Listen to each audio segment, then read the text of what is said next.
And welcome to Maharashtra Times Facebook live. मैं हूं तनप्रीत, आप सभी का आज के स्पेशल सेशन में मैं बहुत बहुत स्वागत करती हूं। आज के सेशन का टॉपिक बहुत स्पेशल है, ब्रेस्ट कैंसर अवेयरनेस, क्योंकि ये एक ऐसा टॉपिक है जिसके इंसिडेंट्स तो दुनिया भर में बहुत है, लेकिन अवेयरनेस उतनी नहीं है।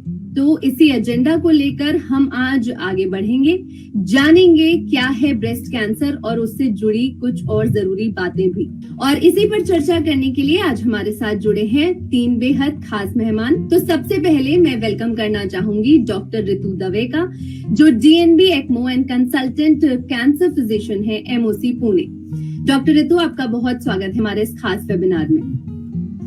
धन्यवाद।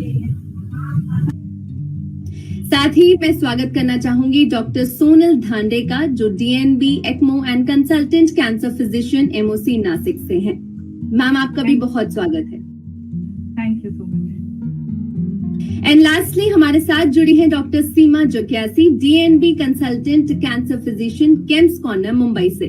आप सभी का मैं बहुत बहुत स्वागत करती हूँ। डॉक्टर सीमा, आपका भी बहुत बहुत स्वागत है। Thank you for inviting me over here.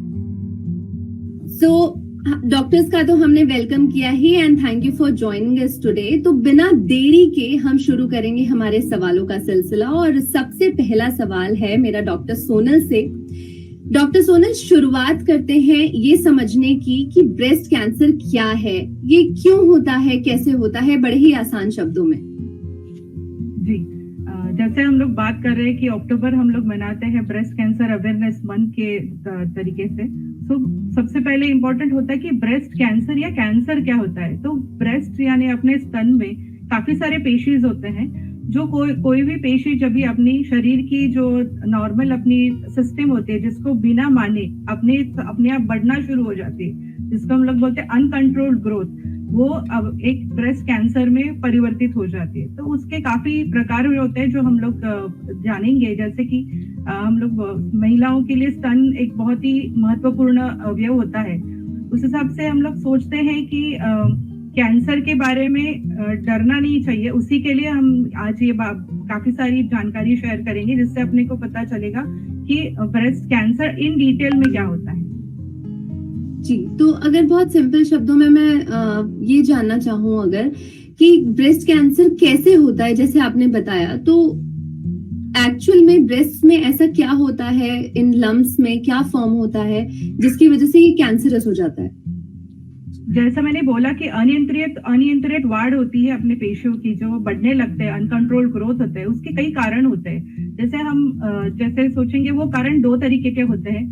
पहले जो होते हैं जो हम लोग बदल नहीं सकते, काफी सारी चीजें जो होती है कैंसर से रिलेटेड जो हम बदल नहीं सकते, तो उसमें स्तन के कैंसर की जो चीजें हम लोग बदल नहीं सकते, जो है कि जेंडर, लाइक महिलाओं में इसका ज्यादा प्रमाण होता ही है, लेकिन पुरुषों में भी स्तन का कैंसर देखा जाता है। उस तरीके से बढ़ती हुई आयु, जिसको हम लोग बदल नहीं सकते, बढ़ती हुई ageing leads again to different types of cancers, including अपना ब्रेस्ट कैंसर होता है। उसके साथ में हम लोग बोलते हैं कि कभी कभी अपने फैमिली में किसी को स्तन का कैंसर होता है, अंडाशय का कैंसर होता है, जिसे हम लोग ब्रेस्ट कैंसर या ओवरी कैंसर बोलते हैं। तो जेनेटिकली जो कैंसर्स होते हैं फैमिलीज में पाए जाते हैं, जिसको हम लोग BRCA1 और BRCA2 रिलेटेड कैंसर्स बोलते हैं, जो भी हम लोग बदल नहीं सकते। जैसे हमने बोला कि स्तन के कैंसर होने के कई कारण होते हैं, उसमें से कुछ कारण अपने मॉडिफाइबल जैसे बोल सकते हैं कि जिसको हम लोग बदल सकते हैं। उनमें हम लोग सोचे तो जैसे हर बीमारी को टालने के लिए हम लोग सोचते हैं कि अपना वेट, अपना वजन जो होता है वो नियंत्रित रहना चाहिए। उसके साथ में हम लोग बोलते हैं कि जैसे कि जब शादी होती है, कभी कभी जो एल्डरली प्राइमरीज जिसे हम लोग बोलते हैं कि बच्चा 30 साल की उम्र के बाद में होना, कभी कभी स्तनपान कम करते हैं, आजकल महिलाएं बहुत ज्यादा बिजी होती है, उसकी वजह से बच्चों को स्तनपान कम करते हैं, उसकी वजह से भी अपना रिस्क बढ़ता है स्तन का कैंसर होने के। उसके साथ में अपने फैमिली में किसी को अगर स्तन का या अंडाशय का कैंसर, जिसे हम लोग बोलते हैं ब्रेस्ट कैंसर या ओवरियन कैंसर हो, तो ऐसे महिलाओं को भी अपनी ज्यादा एहतियात बरतनी होती है, जिसमें हम उनको स्क्रीनिंग टेस्ट सजेस्ट करते हैं, क्योंकि ऐसे फैमिलीज में कैंसर होने की संभावना ज्यादा होती है। उसके अलावा हम लोग जैसे बोल रहे हैं कि व्यायाम का अभाव होना, संतुलित आहार कम लेना, उसके साथ में ज्यादा से ज्यादा होता है कि टेंशन आजकल बहुत ज्यादा होता है, वो भी एक कारण होता है। बिल्कुल। तो जिस तरीके से डॉक्टर सोनल ने बहुत ही बेसिक लैंग्वेज में हमें बताया कि कैसे मॉडिफाइबल और नॉन मॉडिफाइबल कॉजेज जो होते हैं वो एक ब्रेस्ट कैंसर का रीजन बनते हैं। डॉक्टर रितु, जैसे डॉक्टर सोनल ने जेनेटिक वर्ड यूज किया था, हेरिडिटरी भी ये हो सकता है, तो क्या ब्रेस्ट कैंसर एक जेनेटिक बीमारी है? हम इसे बोल सकते हैं कि हाँ ये एक जेनेटिक बीमारी है? देखिए, लेस देन 10% जो ब्रेस्ट कैंसर होते हैं वो हेरिडिटरी होते हैं या जेनेटिक होते हैं। तो हम मना भी नहीं करेंगे कि जेनेटिक नहीं है, लेकिन बहुत कम परसेंटेज जो हम बोलते हैं 5 to 10% ही जेनेटिक होते हैं। जी, तो हम कैसे इसे पता लगाएंगे कि किन लोगों में इसकी होने की जो चांसेस हैं वो ज्यादा होते हैं? जैसे कि अगर कोई स्ट्रॉन्ग फैमिली हिस्ट्री है, या तो अपने मदर में या ग्रैंड मदर या आंट या सिस्टर में डायग्नोज हुआ है ब्रेस्ट कैंसर 50 साल से कम की उम्र में, तो हमें डेफिनेटली उनका पहले जेनेटिक टेस्टिंग कराना चाहिए। अगर वो पॉजिटिव आते हैं वो हेरिडिटरी जीन्स के लिए, तो फिर हमें अपना या अपने फैमिली का भी फिर वो जेनेटिक टेस्टिंग कराना चाहिए। उसके अलावा अगर फैमिली में किसी मेल को भी ब्रेस्ट कैंसर हुआ है, या फिर प्रोस्टेट कैंसर या पैंक्रियाटिक कैंसर या ओवेरियन कैंसर की भी अगर हिस्ट्री है, तो पक्का पहले पेशेंट की जेनेटिक टेस्टिंग करानी है। अगर पेशेंट पॉजिटिव आता है जीन के लिए, तो फिर हमें फैमिली को भी काउंसिल करना है वो जेनेटिक टेस्टिंग। जी, तो डॉक्टर सीमा, जैसे डॉक्टर सोनल ने, डॉक्टर रितु ने हमें ब्रेस्ट कैंसर के बारे में बताया कि वो कैसे कैसे फैक्टर्स से हो सकता है, अगर मैं आपसे पूछूं what are the symptoms of breast cancer? इसमें जो डॉक्टर सोनल और डॉक्टर रितु ने majority of risk factors cover कर दिए। एक और रिस्क फैक्टर है कि जो कि है स्मोकिंग। अभिया में भी लेडीज ज्यादा स्मोकिंग करना शुरू कर दिए हैं। पहले तो ऐसे था कि वेस्टर्न कंट्रीज में ही लेडीज स्मोक करती है, बट अभी स्ट्रेस के कारण और due to whatever reasons many girls and ladies have started smoking even in the developing countries. So smoking एक बहुत ही इम्पोर्टेंट रिस्क फैक्टर है, जिससे कि रिस्क फैक्टर है for breast cancer. So please जो भी स्मोकिंग की तरफ डेविएट हो रही है लेडीज और gents, please stop smoking from today because smoking can cause breast cancer. बिल्कुल। And what about the symptoms कि किसी को अगर breast cancer, yes, this is a very important point जो मैं यहाँ बताऊंगी कि ब्रेस्ट कैंसर का जो गांठ रहता है वो पेनलेस रहता है, उसमें दर्द नहीं होता। काफी आगे के स्टेज में जब पहुंच जाता है तब दर्द हो सकता है, बट शुरुआत के 3 स्टेजेस में उसमें दर्द नहीं होता, जिसकी वजह से बहुत सारी लेडीज को हाथ लगाने पे गांठ फील होती है, बट क्योंकि उसमें दर्द नहीं है तो वो इग्नोर कर देती हैं कि डॉक्टर के पास क्यों जाएं अगर दर्द नहीं है, तकलीफ नहीं दे रहा है, ये अपने आप निकल जाएगी ये स्वेलिंग। तो वो गलत है। जो भी पेनलेस लंप है उसमें ज्यादा करके वो ब्रेस्ट कैंसर हो सकता है। तो कोई भी बिना दर्द के पेनलेस लंप फील हो रहा है ब्रेस्ट में लेडीज को, उसी दिन उनको जाके डॉक्टर को दिखाना चाहिए। तो डॉक्टर एडवाइस करेंगे कि आप मैमोग्राफी करा दीजिए। बिल्कुल। तो डॉक्टर सोनल कुछ और सिम्टम्स है apart from painless lump, which is like some discharge from the nipple, some swelling in the armpit, weight loss होना, बोन पेन्स होना, ये सब आगे के स्टेज में होता है। जब कैंसर बॉडी में फैल जाता है तब पेशेंट का वजन कम होता है, हड्डियों में दर्द शुरू हो जाता है, अगर लंग्स में फैला है तो खांसी शुरू हो जाती है। बहुत सारे सिम्टम्स है ब्रेस्ट कैंसर के, बट सबसे most important symptom is a painless lump in the breast. तो डॉक्टर सोनल, जैसे कि डॉक्टर सीमा ने हमें एक बहुत बेसिक चीज ये बताई लम्प्स को लेकर के, तो क्या लम्प्स से ही रिलेटेड मेरा एक अगला सवाल है जो मैं आपसे करना चाहूंगी कि क्या पीरियड से पहले और बाद में अगर कोई भी ब्रेस्ट में लम्प्स महसूस होते हैं तो क्या वो भी कैंसरस हो सकते हैं?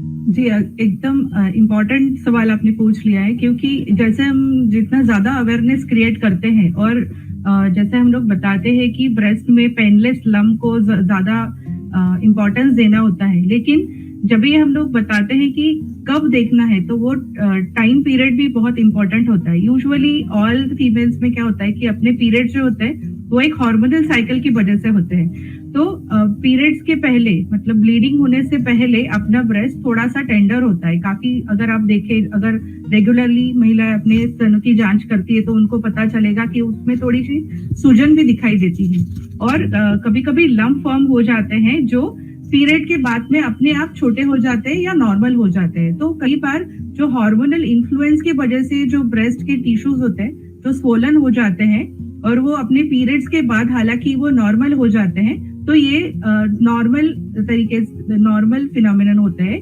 इसका कैंसर से ज्यादातर कोई संभावना ज्यादा होने की संभावना नहीं होती है।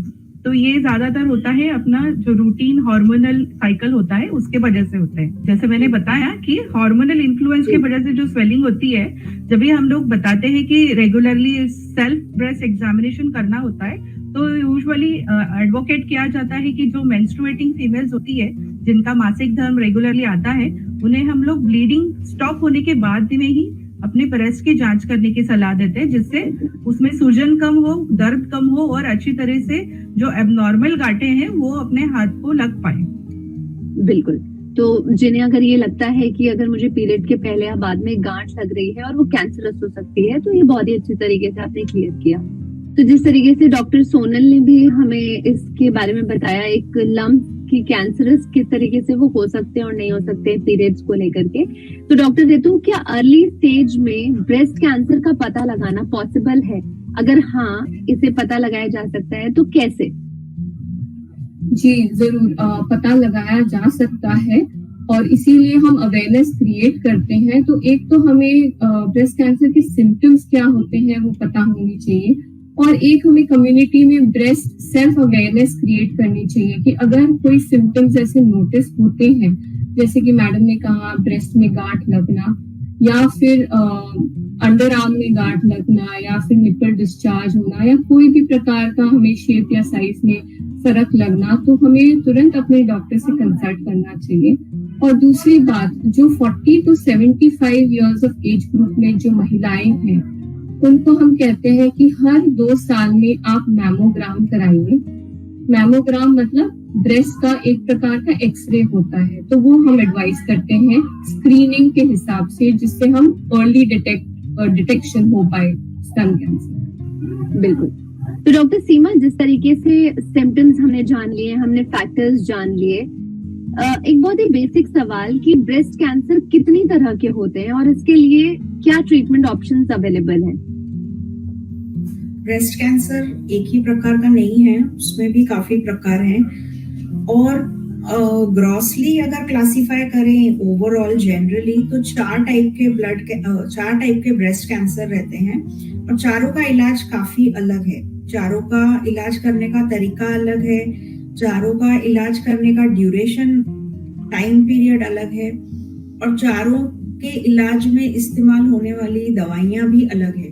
किसी चारों में से एक टाइप ऐसा है जिसमें कि हमको कुछ भी इंजेक्शंस, कीमोथेरेपी, टारगेटेड ड्रग्स भी हम अवॉइड कर सकते हैं और सिर्फ टैबलेट पे, गोलियों पे पेशेंट को कंप्लीटली अच्छा कर सकते हैं, क्योर कर सकते हैं ऑपरेशन होने के बाद। ऑपरेशन तो चारों में होना चाहिए अर्ली स्टेज में, accept in the stage 4। Only in stage 4 हम ब्रेस्ट रिमूवल सर्जरी नहीं कराते हैं। बाकी पहले 3 स्टेजेस में, स्टेज 1, 2, 3 में ऑपरेशन चारों प्रकार के ब्रेस्ट कैंसर में होना चाहिए। और एक प्रकार है वो, उसके बाद फिर सिर्फ गोली देनी होती है, उसमें कीमोथेरेपी अवॉइड किया जा सकता है। एक प्रकार है जो सबसे डेंजरस वाला रहता है, जिसमें कीमोथेरेपी कंपल्सरीली देना ही पड़ता है। और बाकी 2 प्रकार है जो इंटरमीडिएट है, जिसमें कि हमको कीमोथेरेपी और उसके साथ टारगेटेड दवा एक ऐड करनी पड़ती है कैंसर सेल्स को टारगेट करने के लिए। तो 4 प्रकार के ब्रेस्ट कैंसर रहते हैं और चारों का प्रोग्नोसिस भी अलग है। प्रोग्नोसिस अलग है यानी जितना पेशेंट अच्छा करेगा या जितना उनकी लाइफ रहेगी आगे, कुछ जो अच्छा वाला टाइप है माने कम डेंजरस वाला टाइप है, उसमें पेशेंट बहुत सालों तक और डिकेड्स तक जिंदा रह सकते हैं maintaining their normal quality of life. और जब सबसे डेंजरस है उसमें कभी कभी 4-5 साल भी निकालना पेशेंट के लिए मुश्किल रहता है। तो वो सब हम डिटेल में डिस्कस करते हैं जब पेशेंट के सारे रिपोर्ट्स आ जाते हैं, बायोप्सी रिपोर्ट और स्कैन रिपोर्ट्स, तो हम उनके साथ बैठ के इलाज शुरू करने के पहले ये सब हम डिटेल में डिस्कशन करके उनको समझाते हैं। बिल्कुल। तो जब भी आपके पास कोई पेशेंट आता है, आप उन्हें जिस भी प्रकार का कैंसर बताते हैं और ट्रीटमेंट बताते हैं, तो can we say that it is curable? Yes, cancer is curable if detected early. So पहले दूसरे स्टेज में इजीली क्योर हो सकता है, थर्ड स्टेज में भी क्योर हो सकता है with all the proper treatment. Fourth stage में क्योर नहीं हो सकता है, कंट्रोल हो सकता है और क्वालिटी ऑफ लाइफ मेंटेन रखी जा सकती है। बिल्कुल। तो जिस तरीके से हमने एक बहुत सही आंसर हमने डॉक्टर सीमा से ये जाना कि क्योरेबल है और किस स्टेज में है। तो डॉक्टर सोनल, एक बहुत बेसिक सवाल जो मैं आपसे पूछना चाहूंगी, जो अक्सर फीमेल्स का एक क्वेश्चन होता है कि जो भी ब्रेस्ट कैंसर सर्वाइवर होते हैं वो कंसीव कर सकते हैं, और अगर कंसीव भी कर सकते हैं तो क्या वो अपने बच्चे को ब्रेस्ट फीड कर सकते हैं? जी, एक बहुत ही जरूरी सवाल हो गया है, क्योंकि आजकल हम लोग पहले सोचते थे ना, जैसे हमने बताया कि breast cancer risk is with ageing, लेकिन आजकल हम लोग देख रहे हैं कि ब्रेस्ट कैंसर काफी कम उम्र की महिलाओं में भी देखा जा सकता है। तो हमने अर्लीस्ट सोचो कि 20 या 30 साल की उम्र में भी स्तन के कैंसर का प्रमाण अपनी इंडिया में ज्यादा बढ़ने लगा है आजकल। तो ऐसे महिलाओं में सबसे ज्यादा इम्पोर्टेंट चीज जो होती है कि अभी हमने जाना कि कैंसर के बहुत सारे टाइप होते हैं, स्तन के कैंसर के, उसमें काफी सारी अच्छी दवाइयां उपलब्ध है। जैसे डॉक्टर सीमा ने बताया अभी कि ऑपरेशन के बाद में समझो हमने अवेयरनेस करके पेशेंट का कैंसर अर्ली स्टेज में डिटेक्ट कर दिया है, स्टेज 1 स्टेज 2 में कैंसर डिटेक्ट हुआ है। तो ऐसी महिलाओं में कि अपना उम्र कम होने के साथ साथ कभी कभी उनकी फैमिली कंप्लीट नहीं होती है, या उनको जरूरी होता है कि हमें अभी बच्चे भी चाहिए। कुछ महिलाओं की शादी के बाद ही तुरंत स्तन का कैंसर का डायग्नोसिस हो जाता है। तो क्योंकि अभी जैसे हम लोग बोल रहे हैं कि अर्ली हमने डिटेक्ट कर लिया है, तो कभी कभी हमें ब्रेस्ट कंजर्वेशन सर्जरी के हिसाब से, मतलब पूरा स्तन भी निकालना नहीं पड़ता है। मेजॉरिटी जब अभी स्टेज 3 में भी अगर कैंसर डिटेक्ट हो जाता है तो भी हम लोग पहले कुछ दवाइयां करके उसकी जो स्तन का कैंसर का प्रमाण होता है वो काफी हद तक कम कर लेते हैं, या वो कभी कभी पूरी दवाइयों से कम हो जाता है और फिर ब्रेस्ट कंजर्वेशन सर्जरी के स्वरूप में पेशेंट का ट्रीटमेंट पूरा हो जाता है। तो उसके बाद में वो जैसे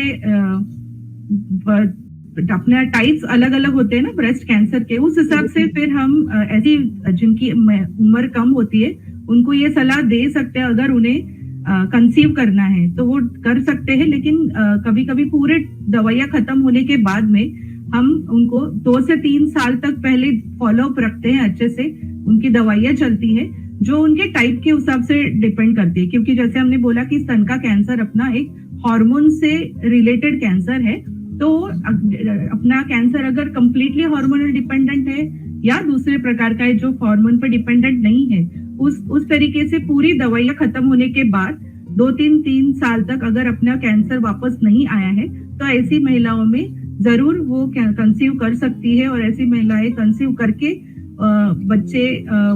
उनके बच्चे हो सकते हैं और वो भी काफी तंदुरुस्त अच्छे होते हैं। सिर्फ ये जो काउंसलिंग होता है, जैसे डॉक्टर सीमा सेड कि सब रिपोर्ट्स आने के पहले हम लोग उनका थरली काउंसलिंग करते हैं कभी कभी, क्योंकि जो भी दवाइयां होती है उनका कभी तो असर अपने अंडाशयों के ऊपर होने की संभावना होती है। तो ये सारी जो अपनी डिस्कशन होती है वो डायग्नोसिस के टाइम पर ही पूरी हो जाता है डिस्कशन, और उसके बाद में if they want to complete their family, definitely we ask they can go ahead with their family, so they can conceive, and with the opposite breast majority of the females even can breastfeed their child. बिल्कुल। तो जब भी ऐसी कोई situation आए तो मुझे लगता है किसी फीमेल को सिर्फ और सिर्फ डॉक्टर की ही सलाह माननी चाहिए। जी डॉक्टर सीमा, आप कुछ कहना चाहती थी?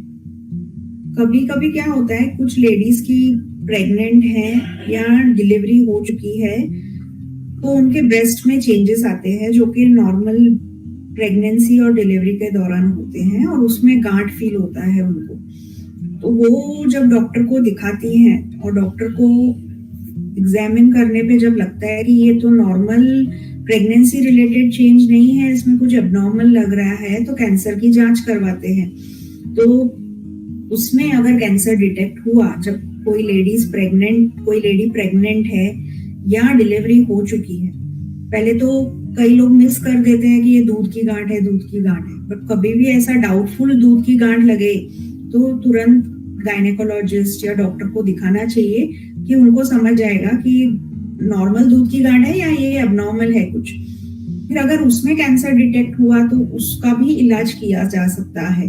ड्यूरिंग प्रेगनेंसी अगर कोई लेडी प्रेग्नेंट है तो उसका प्रेगनेंसी के दौरान भी कैंसर का इलाज अच्छे तरीके से किया जा सकता है without disturbing the pregnancy and allowing her to deliver normally, और मींस बच्चे को कुछ तकलीफ नहीं हो सकती है फ्रॉम द ट्रीटमेंट। अगर डिलीवरी हो चुकी है तो भी उसका इलाज सेफली किया जा सकता है। बिल्कुल। तो ऐसी सिचुएशंस आती होंगी और किस तरीके से आप ट्रीट करते हैं, मुझे लगता है आज हम वही शब्द जो आप बता रहे हैं हमारे व्यूवर्स उस चीज को समझ पा रहे होंगे।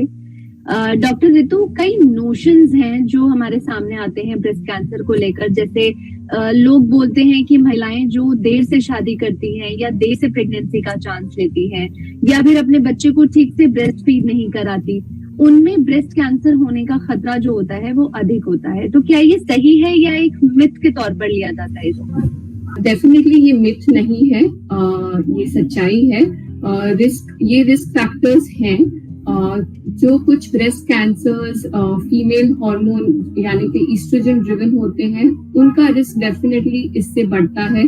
तो इसीलिए हम कहते हैं, रादर हम एनकरेज करते हैं महिलाओं को कि ब्रेस्ट फीडिंग कीजिए, 1 साल तक अपने बच्चे को दूध पिलाइए, क्योंकि वो प्रोटेक्ट करता है हमें ब्रेस्ट कैंसर के अगेंस्ट। हम ये भी बोलते हैं कि 35 इयर्स से पहले आप एटलीस्ट पहला बच्चा करने की कोशिश कीजिए, और इससे कैसे है कि थोड़ा सा रिस्क कम हो जाता है ब्रेस्ट कैंसर का। बिल्कुल। तो ऐसी सारी चीजें जो हमें लगता है मिथ हो सकती हैं, उसे जो फीमेल्स है मिथ ना लेकर के इसे बिल्कुल, अगर कुछ भी लग रहा है तो डॉक्टर से सलाह जरूर ले। डॉक्टर सीमा, ब्रेस्ट कैंसर को रोकने के लिए और ब्रेस्ट सेल्फ एग्जामिनेशन के बारे में आप हमारे दर्शकों को क्या सलाह देंगी?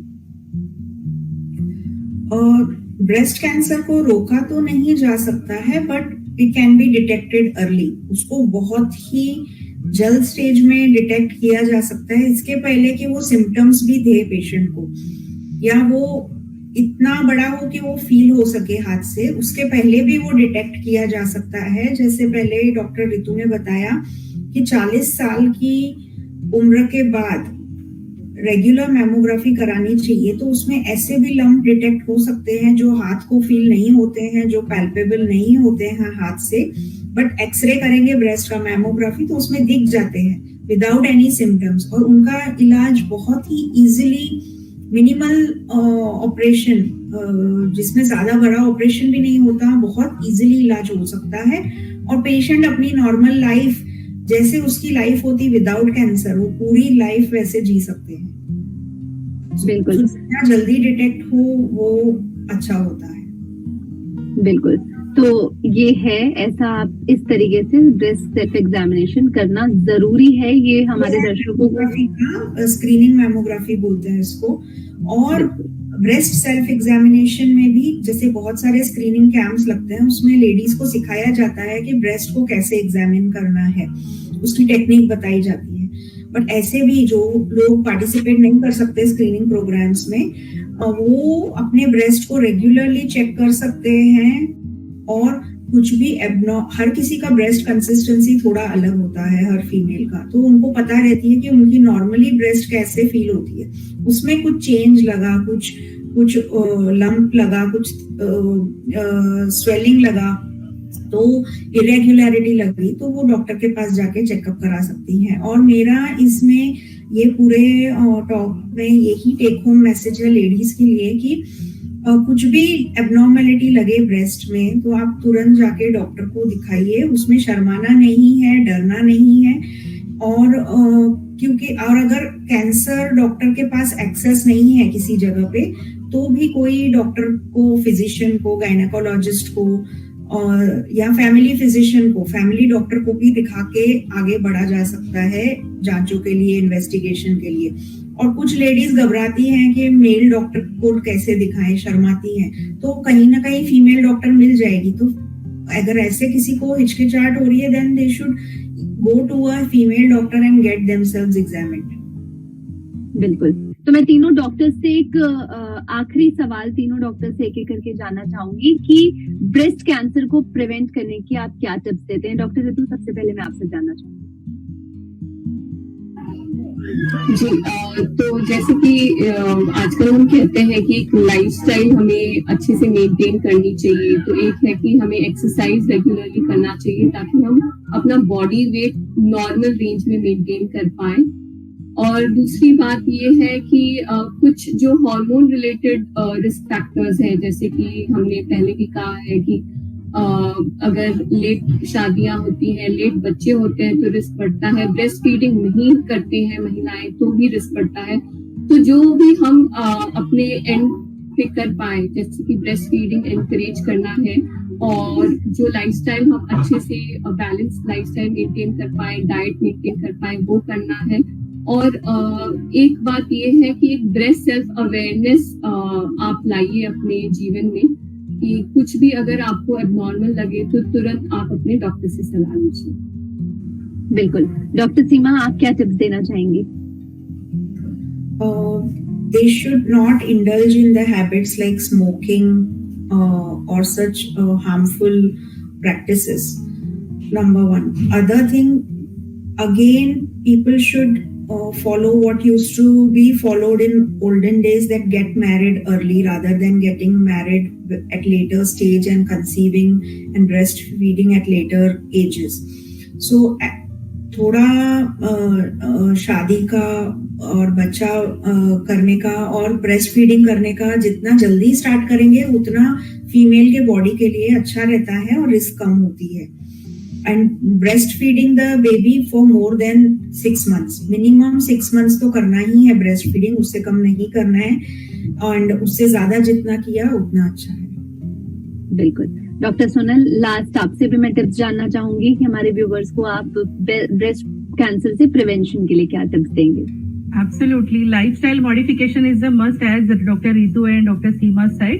But जैसे हम लोग सोच रहे हैं कि मॉडर्न लाइफस्टाइल है, तो we should change our lifestyle and the best protection और is always best early detection is always important and that is the best prevention. So self breast examination is have a major role in our breast awareness. And as Dr. Seema said, no, once you know what is normal, then only you can know what will be abnormal for you.